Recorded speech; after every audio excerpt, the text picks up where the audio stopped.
In the small village of Asega in Rift Valley, Kenya, life is slow and newcomers are rare, so when these health workers came here recently, there was a lot of curiosity.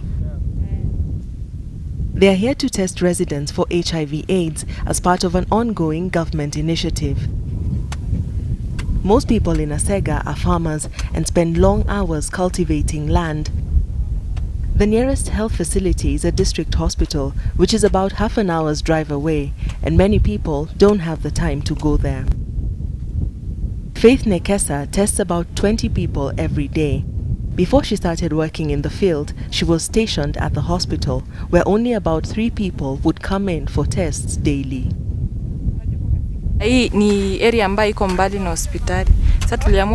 These areas are far from hospitals, so that's why we decided to bring our services here, because of the distance and their need. For example, today, there are those who told us how grateful they are because they work on their farms all day and don't have the time to go to town. They don't have bus fare and the distance is long. Some are new here and they have never been tested. Tabitha Torotich is the clinical officer in charge of the area.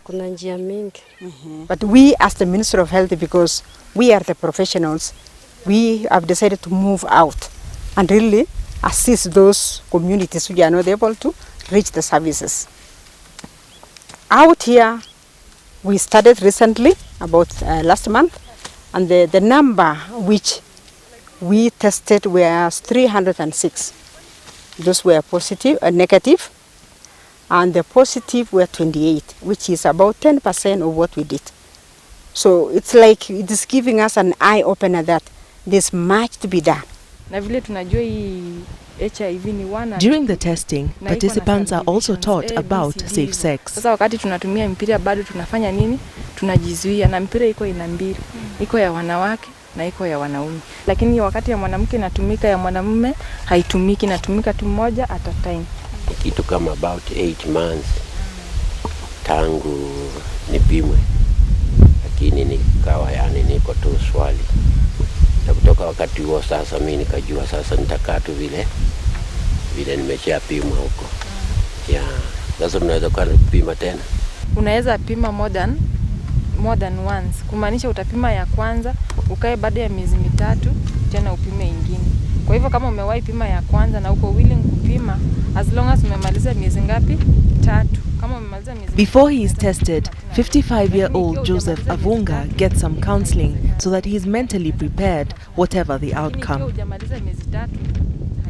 Samples of his blood are then placed on a test kit.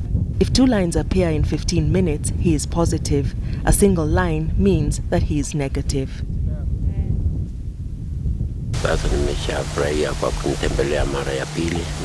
This is my second time to do the HIV test, and I'm very glad because it turned out negative. So I can now continue eating stiff maize meal porridge, which has helped me fight all the diseases of this world, and I will also stick to one partner. According to the government, about 5.1% of the country's 35 million people are infected with HIV. Kenya's HIV/AIDS prevalence rate has dropped by half over the last decade, mainly because of government and donor-funded awareness programs around the country. In addition to hospitals and clinics, there are about 900 voluntary counseling testing centers nationwide. However, many people still don't know their status, and some are skeptical about mobile testing. The HIV pandemic is a disease that actually killed people in the community. We are aware that people must be tested, but this doesn't mean that I can be tested on the street. This cannot be. This like risking my own life. I can't be tested. This will bring stress and trauma in my life.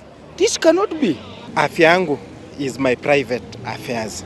There is a way you can meet me, tuongee, you set up a camp, we talk, you tell me the pros and cons as to why you want to take my status, to know my status. Then thereafter, I will decide.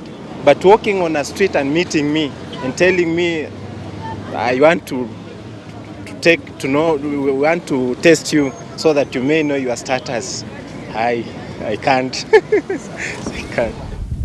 To intensify its campaign, Kenya's government launched a door-to-door initiative at the end of November this year that hopes to test 1 million people over a 3-week period.